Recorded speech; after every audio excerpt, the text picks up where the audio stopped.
Okay, I'm going to get started here. The next vulnerability class is broken authentication and session management. And in order to break something, you have to know how it's done. It's not like these other ones that are pretty easy to explain.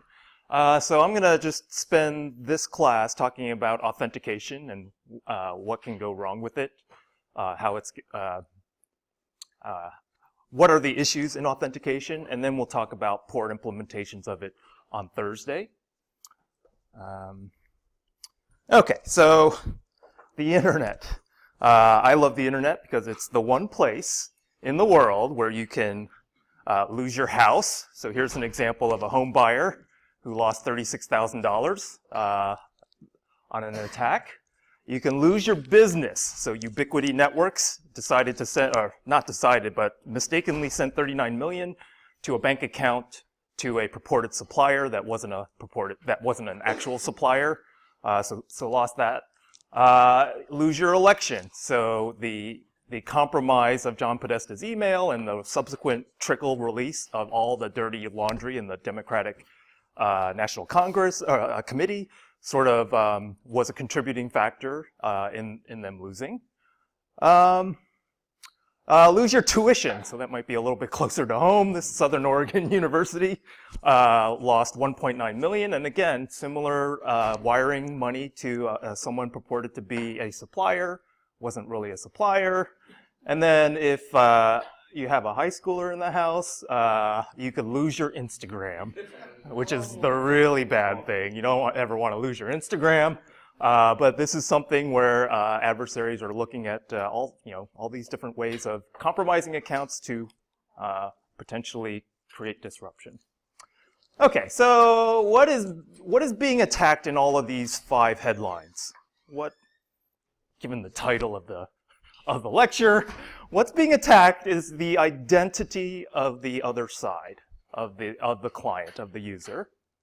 And so we validate the identity of a party we're communicating with via authentication.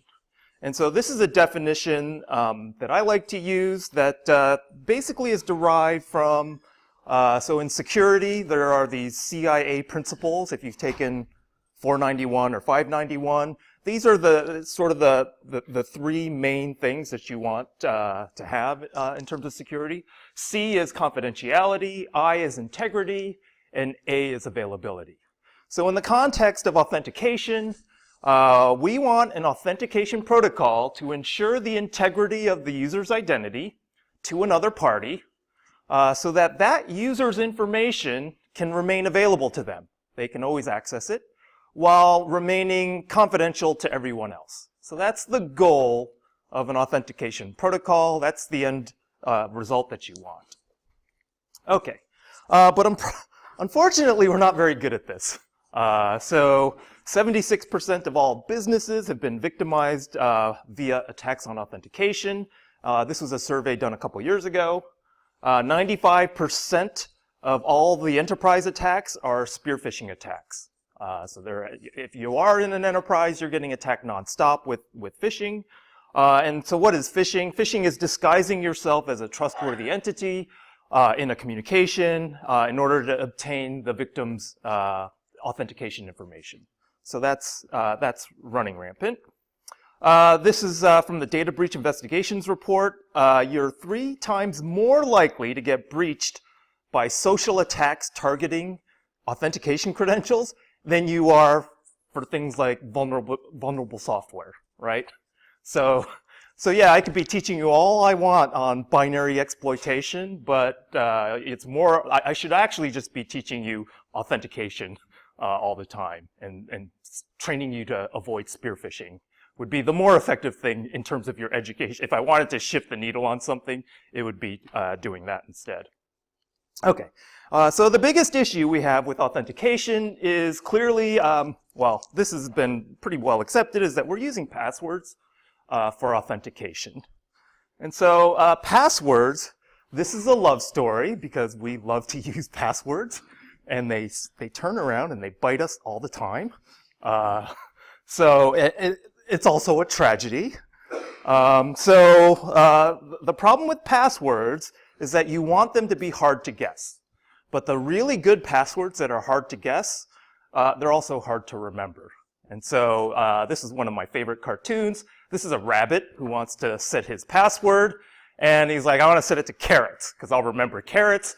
And the sysadmin says, oh, no, you can't do carrots. You have to do this string, and you have to make sure you never write that thing down on a sheet of paper.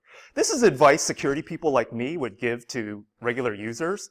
And of course, that just doesn't work. Like, human nature has to be put into the equation for you to realize that this is a kind of policy that's just hopelessly broken. On the other side, the ones that are easy to remember, like carrots, they're really easy to guess. And so about 8 years ago, there was a dump of plain text passwords that was exposed. And someone went through all of the passwords in that dump and started characterizing them. You know, how are passwords being constructed? And as it turns out, the most common passwords are straight up words in the dictionary, is what they found. So this is a real problem. And here are some common passwords that they found in there. So, you know, sequences of numbers, common words, names, and then patterns on the keyboard are very popular. So 10 million passwords, and there's a whole bunch of this going on there. And they've even ranked these things. So every year, there's a password ranking system. It's like, what is the most common password being used today? And you can see number 1, number 2. And so the sequence 1 through 8 has gotten a renaissance in usage. And you can start to see, okay, well, if I were an adversary and I was trying to break into your account, maybe I would try the top 25 first, and then I'd be in business. Some more interesting things. So not only do they look at the actual passwords, they also look at the strategies people are using to generate their passwords, if it's not a simple dictionary word. So here are some columns, most used base phrase. Can anyone think, if you haven't looked at the slides, what are common base word phrases that people might be using in their passwords? I like or I love, okay. That'll come in a little later too. Hello? Password? Okay, so so here are some common ones. Password was number 1, so yeah, good, good one there. Love is on there. What about the most used noun? Anyone? Throw a couple out. Computer. So these are the most used nouns. I like that football is there. I like watching football. What about the most used verb? What's it? Oh. Login. There's a good one.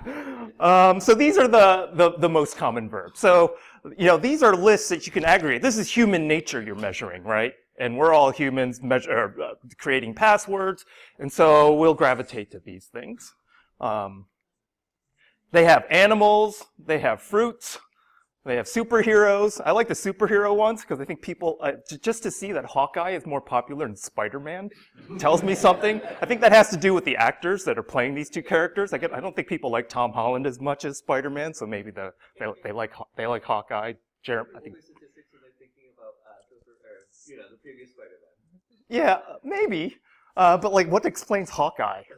I think who's the actor? It's Jeremy Renner. Yeah, Jeremy Renner. Yeah, so I think they like him. So I think if his character is number 4, he must be doing something with that character that's pretty awesome. And then the I love you and I love, and then there's where the 4-letter. Well, they actually it doesn't show up there, but anyway. Those are all known. Yes, this is a sanitized list, so I'm not going to get myself in trouble. These are the most used numbers. So some of these password schemes force you to use a number, so people tack them on the end. And so these are the most common patterns. The other one I really liked is the most common patterns on the keyboard that people are using. And so, I mean, I've done this before. You know, keyboard mashing to generate your password, and you just remember your mash. So that's another one. Okay, the other thing that has happened is that we're reusing these passwords everywhere. So this was a survey done, I think it was an anonymous survey. They surveyed a bunch of users and asked them, do you reuse your passwords? And this little green slice are the percentages of users who don't reuse a password, who are using a unique one on every site. But this means everybody else is reusing that password everywhere or in a lot of places. Okay, so that's another issue with passwords. And this leads to some interesting attacks. And these are attacks that adversaries are launching against the users of your site. So even though you might not be vulnerable, if you're hosting a website and you know your users are doing this kind of stuff, well, you have to think about how do you mitigate that? You know, what kind of policy do I need to put on my users to get them to be a little more secure? The first attack is a credential spraying attack.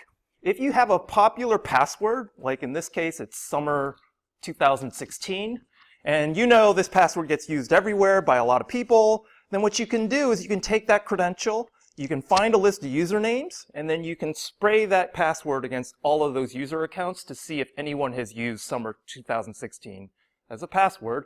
And of course, this particular user, Glenn, has it, and then this would let the person into the system. And it turns out Iran is doing this big time to us right now.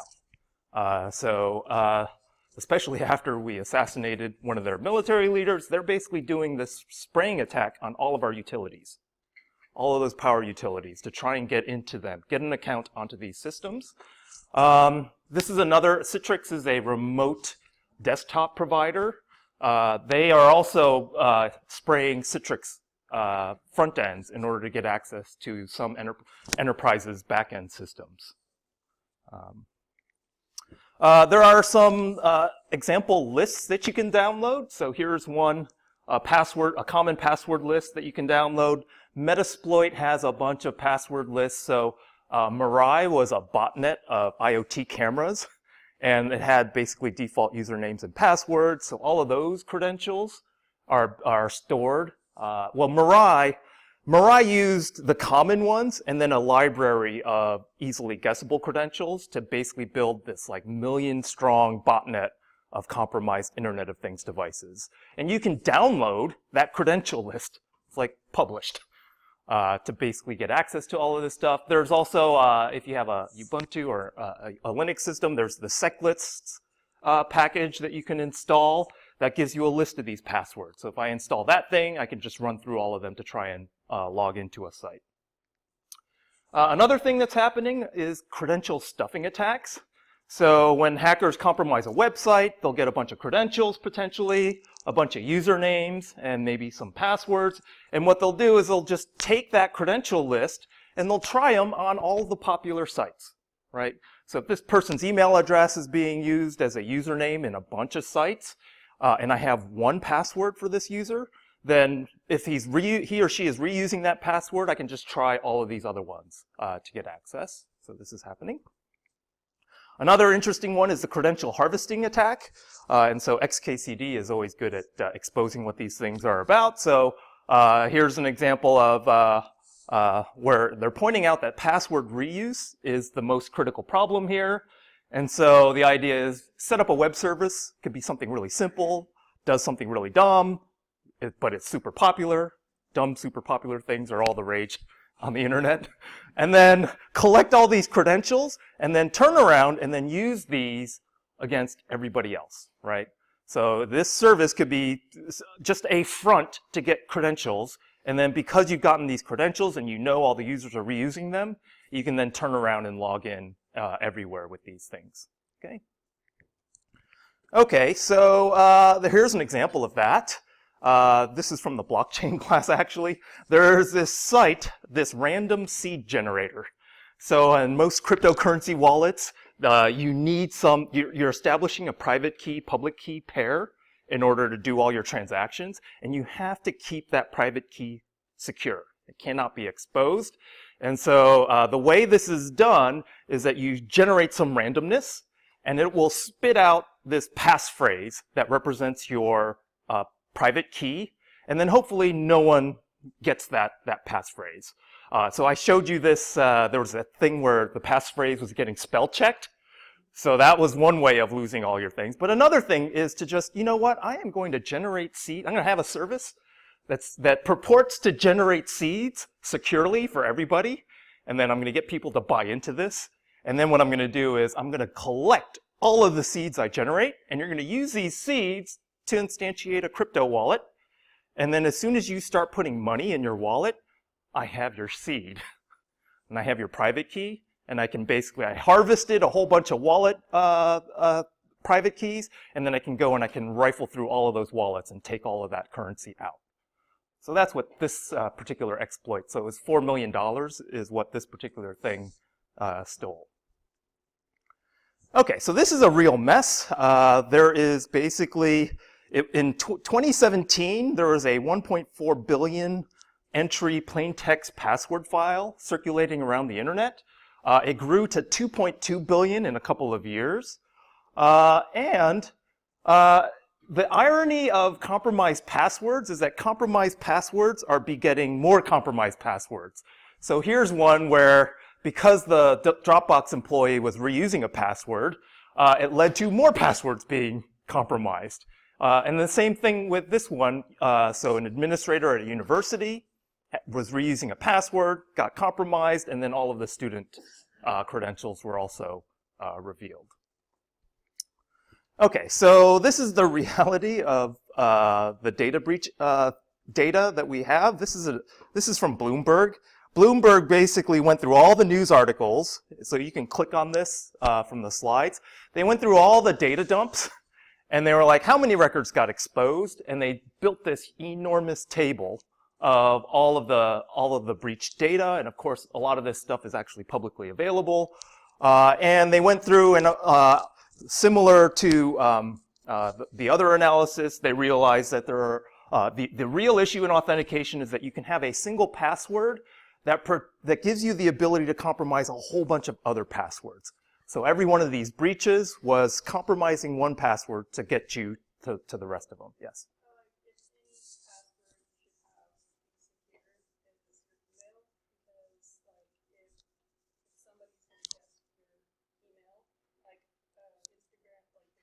The recovery.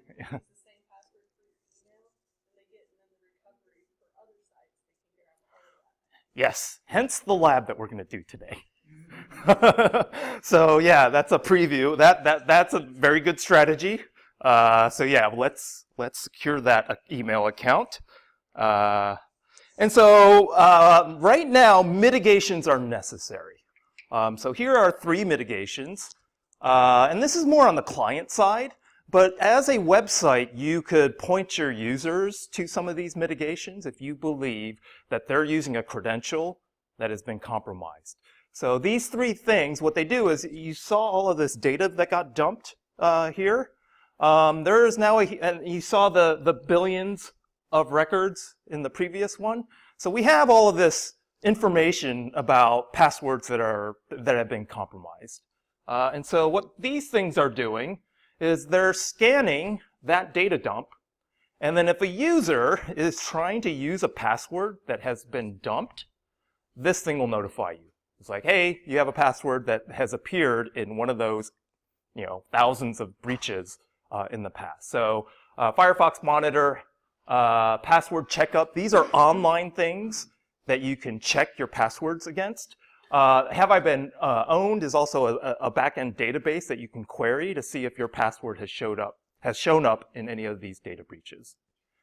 Don't we worry about the integrity of that if we're going to tell them our password?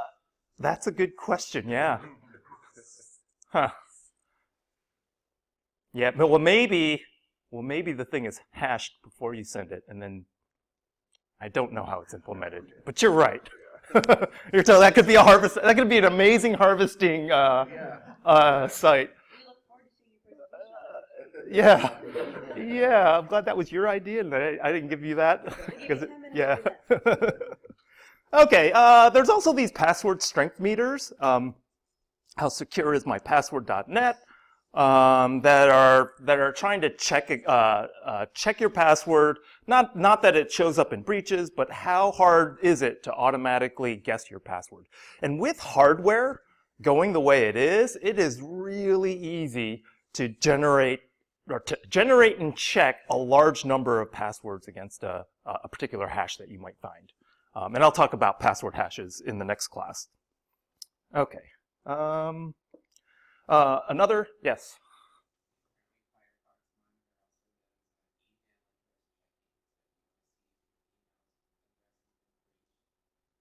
Yeah, so that's big. Yes, so that's big. These things have emails and passwords. And so if you're using your email as an account identifier, then yes, that'll show up as well. And this is why I know I've had experience with a bank where they will issue you your username and it'll be some random string. And the reason why they're doing that is because they don't want any of this credential stuffing stuff to go on, right? Like if you have a unique username, that it's not your email address that you're reusing as an identifier everywhere, then that's really powerful because then the adversary has to guess your username and your password at the same time, which is a much harder get. They actually will be like, you know what, you're a harder target than 90% of the rest of the people that out there. I'm going to go after the 90%. So that's another, that's a really good point. Okay, so another thing to do is to have people install password managers. So these are things that are basically plugins that help you basically track generate and track unique passwords that you sort of create on every single individual site that you visit. So LastPass is the one I use, and unfortunately they went down last week. But like, it's a bad deal when your password manager in the cloud goes down because then you don't have access to any of your passwords. So yeah, you have to think about that when you're using a password manager. It's also bad if LastPass has like an exploit in its plugin, and then adversaries can get at your whole password vault. That's also bad. But there is a trade-off there. It's a trade-off. You get dinged if you're reusing the password, but then if you're using something like this, the adversary's got a juicy target to try and get you with. Okay. Yes. You know how those plugins are dealing with security, storing your passwords? So typically what you would do is your master password would unlock the decryption key that would basically unlock individual entries in the vault. And so the password manager typically won't have your actual password stored in the cloud, but then the keys are yours like your master password would unlock the key to decrypt the individual entries. So it's done in a way that that's sort of what you would want to do. Like you would encrypt your things locally and you would only have your own local encrypted copy, and then you would decrypt locally as well. So just storing it in some browser files. Well, I think this actually does, because it also purports to want to sync between your devices and sync between. So but typically they would only store your encrypted payload so that they wouldn't actually be able to decrypt it. But then you have to trust that their plugin that's latching into the browser, because LastPass is one of these really seamless password managers where there's not a lot of copying and pasting between. And so people are like, well, for usability, that's awesome. For security, maybe not so much if the way they're injecting into the DOM is compromised. And we'll talk a little bit more about client-side vulnerabilities later. And so this was the Google Project Zero. Every time they do a once-over on LastPass and they uncover just a bunch of bugs, like Tavis Ormandy, who's finding all of these things, he's really upset at LastPass because he thinks they could do a better job. And so even though there are these compromises, I think you are still, this is why I'm still using it, you are still more secure doing this than running, same passwords everywhere. Yep. So it didn't get announced, but Firefox rolled out a feature a few weeks ago that will generate a secure password for you. So right within the password field, there's generate. Generate. It will Yep. also check against your database in Firefox to make sure this is more repeatable password environment. Okay. Yep. And those I would say are typical features. So she was mentioning that they will also generate and check your password fields for reuse. Yeah. And these are, No add-on required. yeah, no add-on. So these are features that are in these plugins that have now been mainstreamed into Firefox.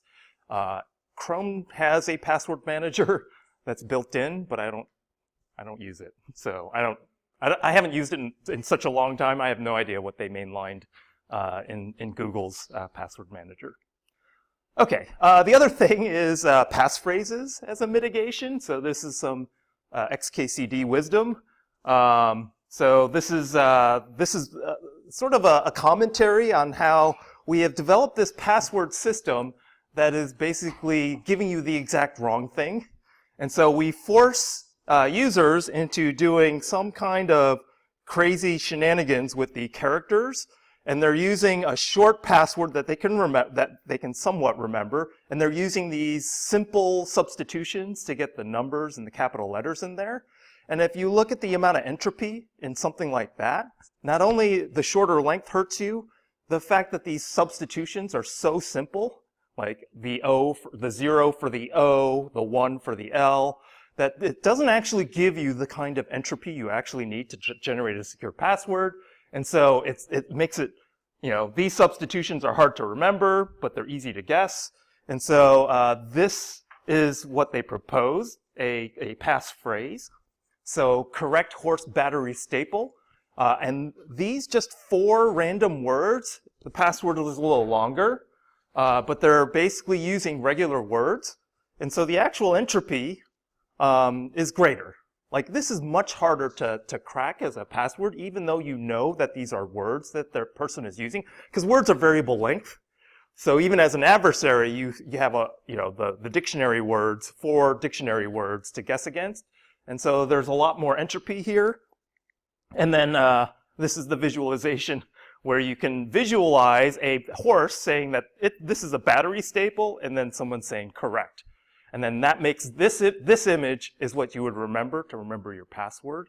And so people, after this cartoon, people started moving towards things like passphrases. And so it's not a coincidence that your wallet recovery thing for your cryptocurrency is basically a phrase. It's a pretty long phrase. It's not 4 words, but it's like, I think it's 20 words, 25.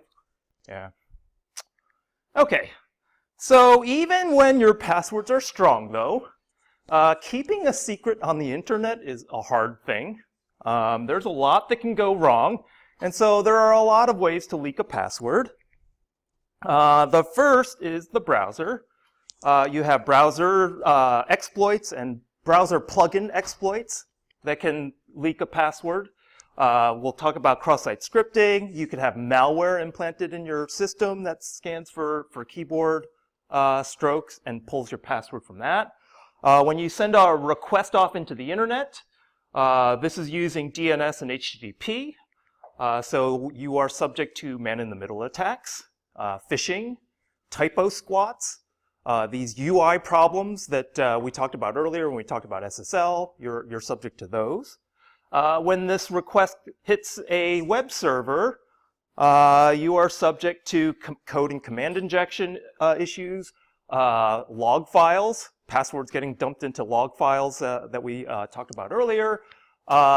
If there are memory leaks or memory errors in the servers themselves, you can get your passwords exposed. And then finally, the backend database that's storing a bunch of stuff, SQL injection, database leaks, and compromises. So you have this end-to-end chain of things that can go wrong when you're doing the password-based authentication, even if you're choosing really strong passwords. So we have that issue. So what are good alternatives to passwords? What else would you use instead of just a password? Fingerprint. An SSH key, yep. Anything else? CAPTCHA images to authenticate that you're a human, yep. Yeah, let's say a physical object. A physical object, yep. What you have, yep. Dual or triple authentication, yep. This is an advanced class, yeah. Don't use the internet. Just say no to the internet, yeah. All right. Yeah, give that a shot for a little while, and then Yep. The security questions, yeah. What you know. So what you have described, you got 3 out of the 4. You have described things that you know, things that prove who you are, so your fingerprint. The one you didn't get is where you are. What is your location that's being used? And then what you have. So there's reference to the keys.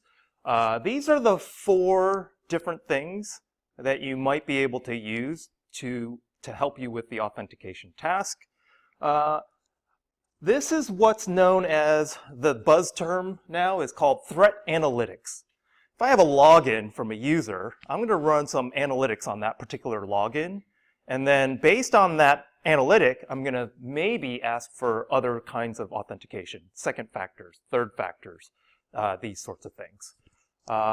So in terms of what you know, the password is what we've been talking about, but here's the security question that was brought up. Here's a collection of them. OWASP has a list of potential security questions. If this is the way you want to go with your website, I wouldn't recommend it actually.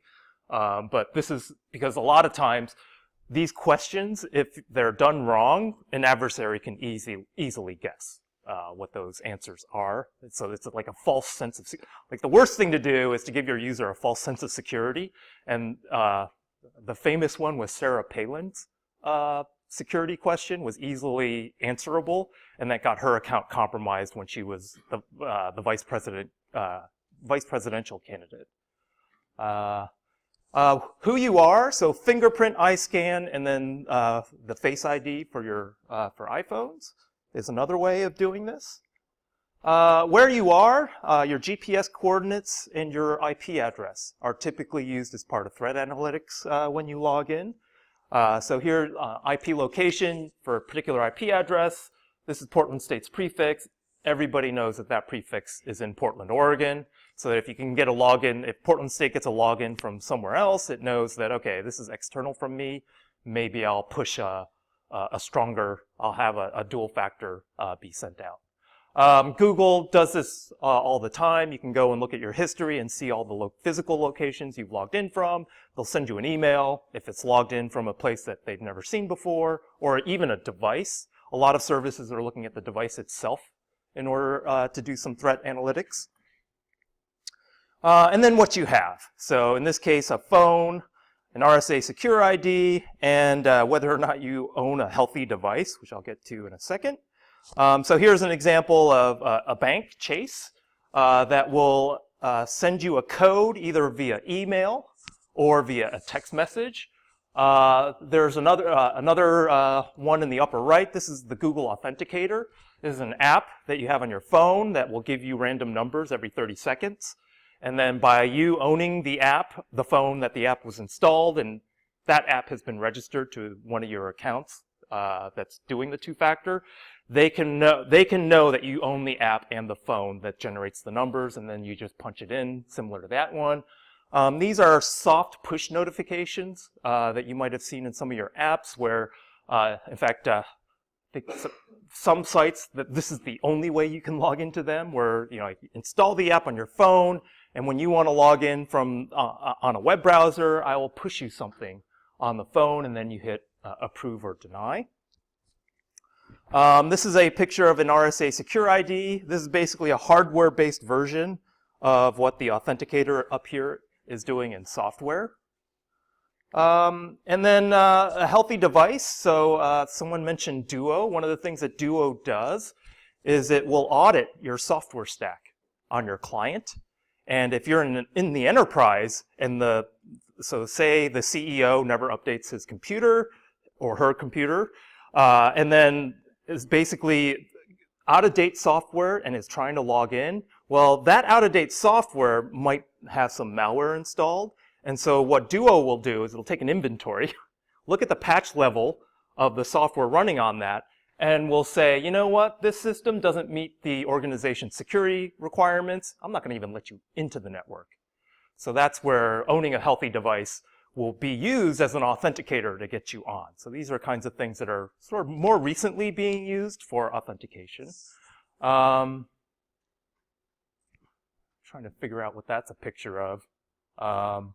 This is trusting the client, whether or not the client has installed Duo locally, and then is denying the client access because the Duo stack hasn't been installed. And the Duo stack is meant to do this kind of stronger authentication. So monitoring of the device is what this indicates that you don't have built into your phone or your laptop. Okay, so there are some issues with multi-factor authentication. How many of you are using multi-factor authentication? Wow, that's way better. Usually it's not a lot, but wow, this is an advanced class. But typically it's for the privileged. There is an implicit assumption that you have a smartphone. And so you could go into neighborhoods in Portland where, yeah, kids don't have smartphones, even adults might not have it. So this is definitely something that you have to have a good data plan and a good smartphone to do on some of these apps. It's hard to learn. So I showed you a bunch of different ways people are using multi-factor authentication, and each one gives you a different UI. And so if you, like for the elderly, or so I know, I would never be able to teach my mom how to do all of the clicky things to do two-factor, right? In fact, the password is hard enough. Remembering the password is hard enough, but like all the other stuff, it's just beyond. You're basically forcing a user to learn a new way for every single site, because every single site's got something different. It's also hard to use. A lot of the ways that you're doing multi-factor is to bring up a different application. I have a web browser, and all of a sudden I have to take out my phone, or I have a phone, and I have to switch apps.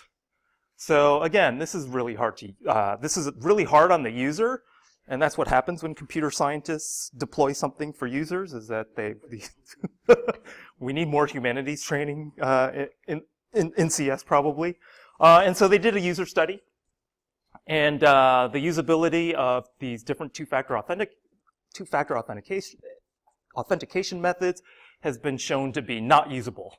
Not usable to get it outside of, for example, CS students, right? Like, we use it fine, but there's a vast majority of the public that this is not reachable to them. And that's the problem. Yeah.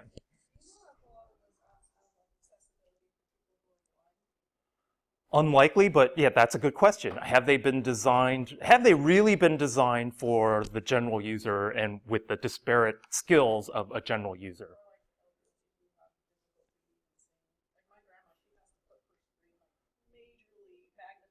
Yeah. Yeah, for the codes. Yeah, so I was like, yeah, this is actually a boon for usability, I think. A lot of these people who want to do soft notifications, I think, are moving more towards this rather than forcing you to read a number. And like in 30 seconds, I mean, come on. Like, I have a hard time with that. Like, I'm switching apps and that thing is counting down. I'm under a lot of stress and I have to remember those digits and I have to switch. Yeah, so the authenticator, that's one of my least favorite ones. Actually, having to do, going from the text to the browser also, like any of those, I really don't like.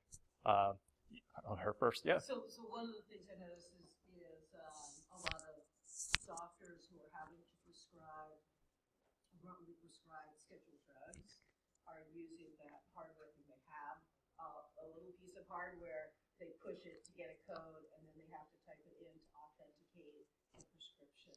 Okay. And I know two very technophobe doctors who are comfortable with that one. And the other thing that I'm noticing on the one with the red and the green is you're taking into consideration color blindness. Yeah, because you got to check in next. Yeah. It's like, there's a lot out there that comes with being blind. So I'm not going to go into this, but this is actually now horribly insecure because I forget which company. RSA got compromised by either Russian or Chinese hackers, and they stole the keys that are being used to generate these random numbers. So this particular model, if you have it, don't use it. Well, It's not, you know.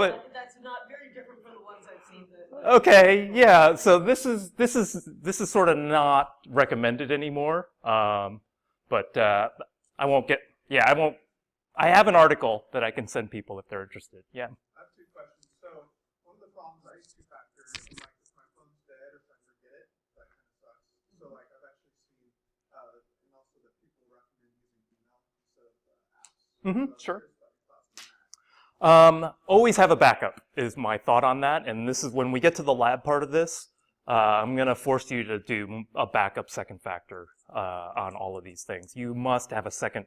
So we tried deploying this to a high school in the fall, and we didn't have the always make sure to do a second backup, and these students immediately, because high school kids, that they're not carrying around keys very often, so immediately some of these kids just like lost their key and got locked out, and then you have to go through this really ornery account recovery thing with Google that you don't want, like they were doing Google stuff, so yeah, we'll get to that, but yeah, you should definitely have multiple backups. And that's a little better than from a safety standpoint. There's a question over here. No? Another one. Okay. My second question was, I've seen calls recently to have two-factor replace passwords entirely. Yep. I'm curious what you thought about that, other than convenience. If I don't answer your question by the end of this, I'll revisit that. But yeah, hopefully we'll get to that. Okay. The last thing is that a lot of these things are now vulnerable to attack. You think these two-factor things are secure, but it turns out the adversaries are getting really good at compromising the second factor. They know all of the juicy stuff is being protected by two-factor, so anybody who's using two-factor, well, they're juicy targets. I better go after them because they've got all the money. Or they're dissidents, right? So Amnesty International, they saw that a bunch of the dissidents that they're trying to help out, they're getting attacked, and they're getting attacked successfully. So this was from a couple years ago. I went to a talk about these journalists that were basically, there was the Panama Papers. I don't know if you remember the Panama Papers. This was an operation where they had all the data, and they were giving journalists like months to go through it, and then it was a coordinated release of all of the articles that are around this data dump.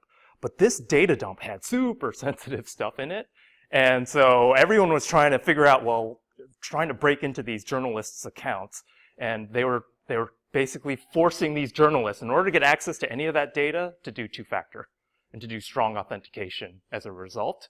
But as it turns out, if you're using strong two-factor, well, the adversary is also going to try and break it. So here's another one where they're using SMS, text messages over the phone. And so this is broken because SS7, the protocol that's being used to send those text messages, it's easily spoofed. And you can hijack that connection. There isn't strong authentication going on in the transmission of those messages back and forth. So Jack Dorsey, I think Jack Dorsey is this one as well. I think was his a swim swap? It was his. He used the CEO. Yeah, but I think, was it a SIM swap? SIM swap. Yeah, so that's what this one is. This is a SIM swap. So the attack is to go into a Verizon or an AT&T and say, hey, I want to swap phones. This is my phone number. Swap out this phone.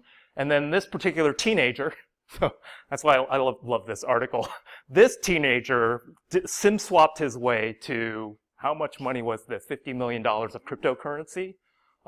Because if you have a crypto wallet using SMS as a second factor, it's easily compromisable. And so this is, there was another recent one. It was in the blockchain class. I forget the guy. But the guy, the compromise where now all of those folks have strong 2FA, the Yubikeys. After, yeah, all right. Well, I don't remember either. I'd have to go back to the slides. But this happened last year, so about a year ago. Actually, this is a white hat guy. As a proof of concept, this person.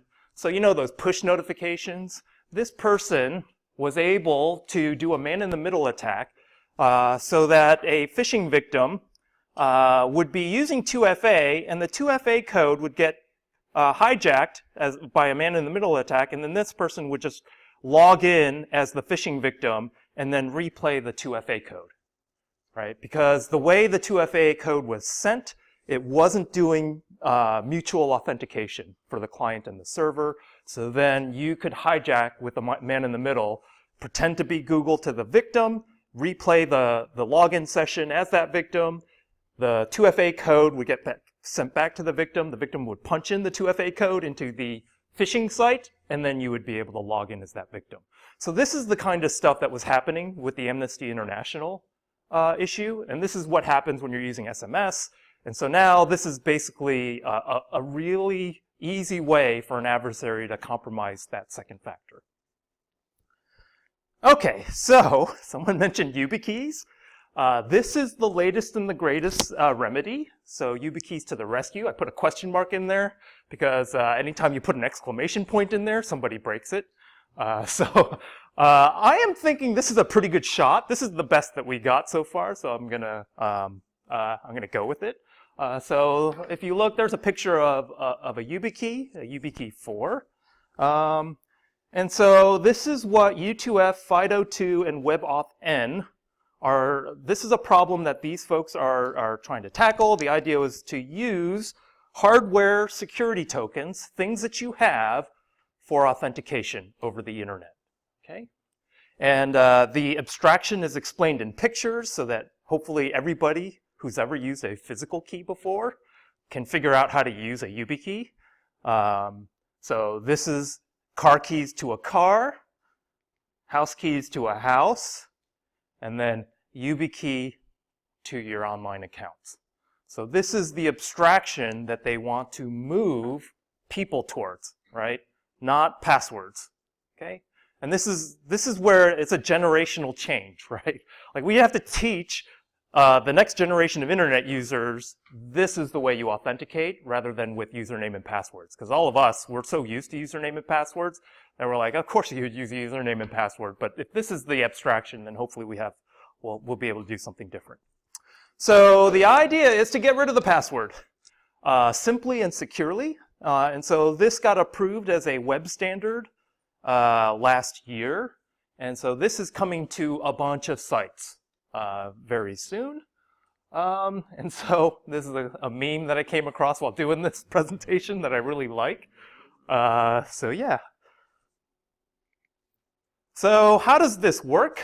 So the way this works, and I'm assuming you remember the private key, public key discussion from earlier, you have a YubiKey in the upper right, and it's got a public key and a private key associated with it.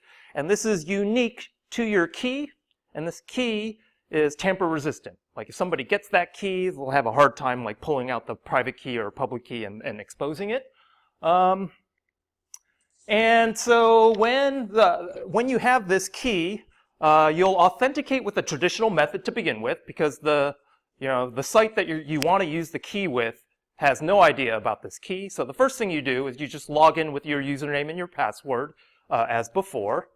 And then what happens next is that to get the key registered, you'll go through the site's UI and say, hey, I want to register a hardware token to my account. I want to register that strong second factor, and one of the options in this would be a security key. So that's what you'll do. And as part of the interaction with that website, as soon as you say you want to register a key, it will send over the wire a challenge that says, okay, insert the key that you want to register and then touch it. And that's what you'll see. So when we go through this, this is what you'll see. Insert the key and touch it. And then what happens, after you have plugged in the key and touched it, as part of the operation of this key, you will be unlocking this blue part, the public key. And this blue public key, after you've unlocked it, will be sent to the site to register it. So in this case, let's say we're logging into Gmail. So I've logged in the traditional method, and then within Gmail I say I want to register a security key, and then it sends me the thing that says, okay, unlock your key. So I'll plug it in, I'll touch it. It will send me the blue part, and it'll bind it to the account that I'm logged into. Okay? So in this case, the public key of this YubiKey, and then your email gets sent back to Gmail. And the service then adds that public key to your account information. So that's what we have next.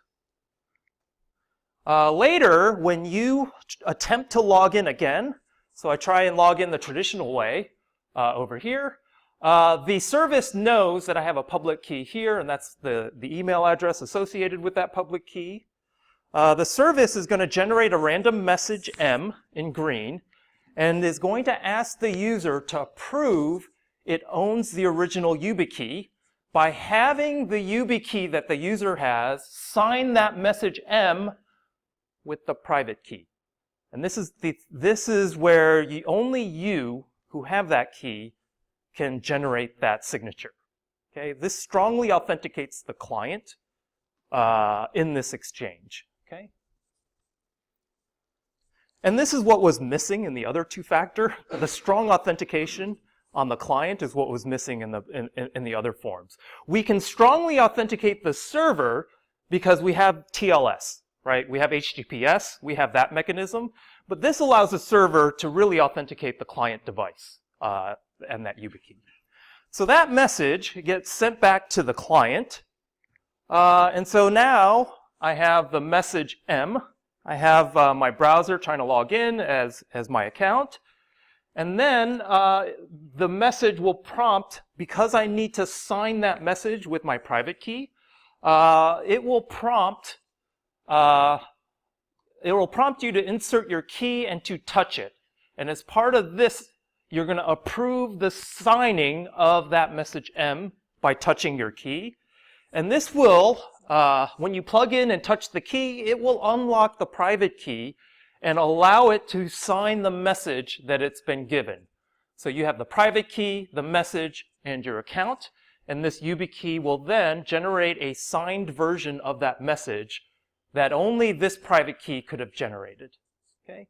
So that's what happens next. And then this message, signed message, gets sent back to Google. Okay?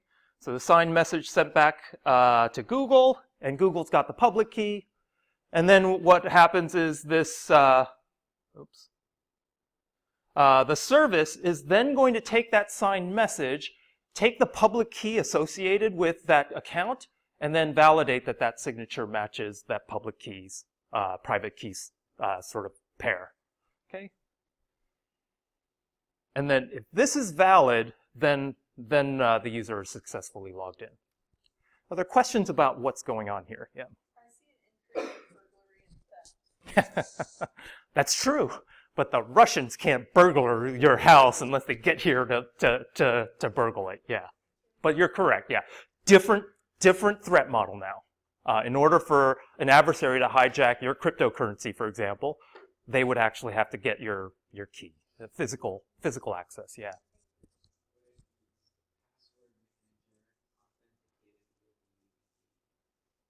So LastPass, if you want LastPass Premium, you can unlock your master password with the YubiKey.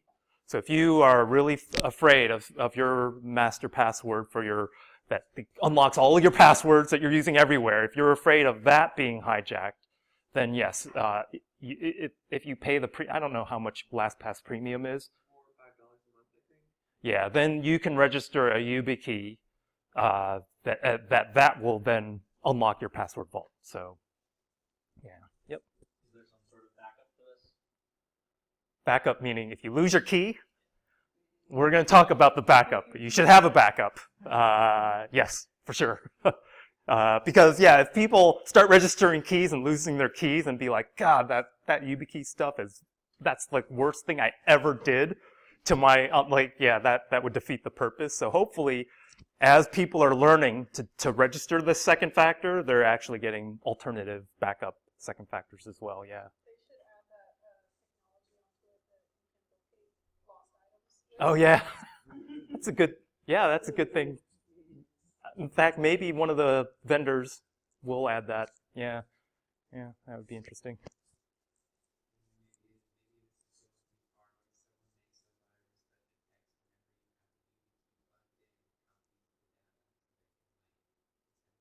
So the question is if someone can basically copy the YubiKey, and this is where the public key, private key signing stuff is important, and where the reason why it's a challenge response system, so that this the service is generating M as a random number, because you don't want replay to happen, right? Like someone eavesdropping. I mean, this is over SSL anyway, but you should always do a challenge response, and the challenge needs to be randomly generated and timely, so that someone can't do a replay attack on you. And so if you take the cryptography class and you look at cryptographic protocols, this is the idea of using nonces, like to basically bootstrap the interaction, so that people can't just say, oh, I'm going to try and replay a previous protocol that I overheard to try and authenticate. So, any other questions? Yeah. So just you need the YubiKey and a password to get in, basically, right? In this particular iteration, yes. Right. Okay. Yeah, you need in this particular iteration, you need a YubiKey and a password. WebAuthn is suggesting that perhaps in the future, when you say you want an account on a site, it'll be like insert a YubiKey, and then that would be a way of not asking for a password. In fact, when I log into Yahoo now, I never type in a password. It's always being sent to the phone. Because they got breached hard. Like, they were at the top of that list. Actually, yeah, the whole billion got compromised, and so right after that happened, they were like, oh yeah, that password you had, you can't use it. In fact, you can't use any password. You can just register your phone, and that's how I do my Yahoo now. I don't have a password for it. I just have my phone. Okay, so if you look at all the different things that we examined with multi-factor authentication, in terms of how appropriate is it for people, this really is for everyone. The cheapest YubiKey or U2F key that you can get is $8, right? And this is a one-time fee.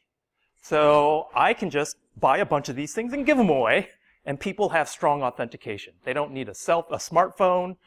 They don't need a data plan. They don't need any of that, and they get strong authentication. And sometimes your most vulnerable users need this. So I met someone. She was working on undocumented immigrants, and they're like, yeah, they don't have a cell phone. They don't have a data plan. But guess what? They're huge targets to get that people are going after them to deport them, and so they need some operational security. So this would be something. I mean, you would have to train them to do this, but this would be something that you could deploy there. So $8 is pretty good. It's pretty easy to learn. Well, I'll put a star there because we're gonna go through that later on. But it's a simple key abstraction that's familiar to most people, and it's potentially a single way to log into every site, right?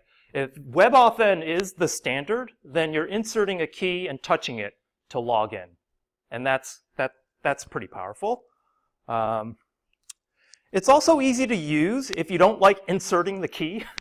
There are Bluetooth and NFC versions where you just touch the key, right? It just needs to be in proximity of the thing that's trying to authenticate, and then you would be able to do that. So this is a picture of the Google Titan key, and it's 2 pairs, and one of the pairs has Bluetooth, and then the other one is the USB part of it. The other thing you can do is you can delegate trust on the key, from the key to a device that you log in from all the time. So this would be another thing I would do. If you're worried about losing your key, then what you could do is you could say, you know what, after I've used the key on this particular machine, hopefully it's a machine that is all yours, don't ask me again. From now on, the access to this machine can be done without that strong 2-factor. Now, if you lose that device, you need to go back and deregister that machine, and hopefully you're only losing one thing or the other at a time. If you lose the YubiKey, you can go in with your other device to undo the second factor. If you lose your laptop, then you can log in somewhere else with the Yubikey to deregister the laptop. So this is operationally, if you're worried about getting locked out, these are things that you would want to do. But this allows you to delegate. Say, you know, my trusted hardware pieces are not only this Yubikey, but also the laptop that I have just said don't ask again on. It resists attack. So Google forced every single employee to carry these things around. I think it was in 2016 that they mandated every employee. And so when you're coding at Google, you have to have your Yubikey inserted into your computer because every hour or so they'll ask you to touch it. So this is, but they got rid of, and they did this because they got owned pretty hard when in the Aurora breach in the 2011 time frame. They got owned pretty hard by the Chinese state government hackers. So then this is what led them to do this particular program with strong authentication. And then this is from the author of that Modlishka system, who writes that the only way to address this issue, where you can do a man in the middle on that second factor, is to use this 2FA hardware token, where you have strong server authentication, strong client authentication, running a protocol that validates both ends. And that's the real way to solve the issue. Okay. And then this was a report done in the summer, last summer, where they took a look at the account takeover rates, prevention rates. So this is the prevention rate. So you actually want the bars to be all the way to the right. And then it's color-coded. So whether or not you got compromised by an automated bot or bulk phishing attack or a targeted attack where you have a dedicated adversary trying to hijack your account. These are forms of second factor that you're using. And you see secondary email, phone numbers, and then the last sign-in location. For automated bots, it does okay, but pretty much these are useless. Especially last sign-in location is pretty useless in terms of preventing account takeover. These are the rates for device-based challenges. So on top is the on-device prompt. And you see it gets pretty much everything except the targeted attack. The SMS code as well, it does poorly on the targeted attack, and this is the SIM swapping issue that we talked about earlier. And then the security key gets you complete protection against account takeover. Okay. And this is the key, pardon the pun, to Google's Advanced Protection Program. So this is a program that Google runs for very attacked people. So, journalists, activists, business leaders, political campaign teams now. So I'd be surprised if the folks working on these campaigns aren't using these security keys in this election after what happened the last election. But if I see some news articles where accounts are getting hijacked, I don't want that person to be president. Whoever it is, whoever gets hijacked, I don't want them. If their campaign is still getting compromised, that says something to me about their operational security. Okay, so here's a YouTube that talks about it, which I'll skip. Okay, so the lab today has to be done in class. What I want you to do, I'll walk through it. Assuming that you have a Google account. If you don't have a Google account, you can register your key to your pdx.edu account. So I want everyone in the class who gets a Yubikey here, which will be everyone, assuming that you're going to set this up.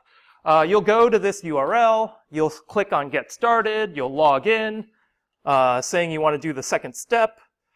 You'll get this UI that says, let's set up your phone. It'll initially assume you want to set up your phone as your second factor, but we don't want to set up the phone. We want to set up the security key first. So I want you to click to choose another option. You're going to say, I want the security key. It'll give you a prompt that says, register the key. So insert the Yubikey and tap its button. So that's what you'll do. And as part of inserting the key and attempting to touch it, you'll get a prompt. Your browser will let you know that Google wants to have your make and model of the security key. So this is basically allowing Google to pull out the public key out of the Yubikey.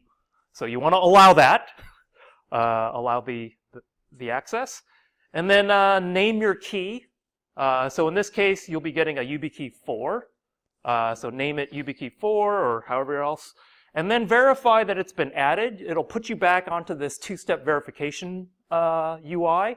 You'll see your security key here, and you'll see it just got added. And then because I don't want you to leave this UI without doing a backup, what I want you to do after you see this, I want you to scroll down and set up an alternative second step. So you'll either be doing backup codes, Google prompt on your phone, the Authenticator. I actually wouldn't recommend the Authenticator app, but if you already have it, then you can use it. And then you could do a phone number. So like if it's a home phone, if you don't have a smartphone, I would do a voice number that you can get a phone call at home with the code. So one of these 4. Was the reason for the Authenticator app because you might lose it? The question is the reason for the Authenticator app. This is just an alternate method. No. Oh. Why you wouldn't recommend it? It's just a usability. Oh, yeah, I wouldn't recommend it just because of the usability issue. If I Countdown timer thing, so and I have found the other thing is if you switch phones, it's a pain in the neck to move the Authenticator app from one phone to the other. Maybe it's easier if you have the Yubikey that can aid, but I've had I mean, maybe they fixed it, but the reports of moving an Authenticator off of one phone onto another are horrendous. I have not. Authy, huh? Yeah. Send me a link to that. I might throw that in there. All right. Okay, so remove the Yubikey from the computer and then sign out of the account. And then I want you to sign back in on that computer just to make sure that you know how it works. This will be the ritual that you'll be doing when you log in. It'll ask you to insert the key and touch it. And then you'll get the second step verification window. And then this is where you would want to delegate to the computer that you logged into that you don't need it to be plugged in on that computer anymore. But, well, so I'm assuming you brought laptops that you own. So yeah, definitely click on this unless you really like plugging in and touching the Yubikey all the time. You can delegate the trust and then be done with that. Now here's an important part, turning this stuff off or deregistering the key if you have lost it. So if anything happens, this is what you would do. You would log in, and if the thing asks you for a second step and you have lost your Yubikey, you hit cancel, and this is how you do the recovery. There's a window that shows up that says, try another way. You try another way, and hopefully you have your alternate method lined up, because use the alternate method as your second factor. And then if you want to get rid of the 2FA, go to manage your Google account. Whoops, wrong direction. You click on security, and it will bring you to this window that allows you to then turn off 2FA. So that's if you run into issues with 2FA and you want to just get rid of the whole thing. That's what you would do. Okay, so with that, I have a bunch of Yubikeys, and I want you in class to set these things up. So yeah, you don't get a lot of free stuff here.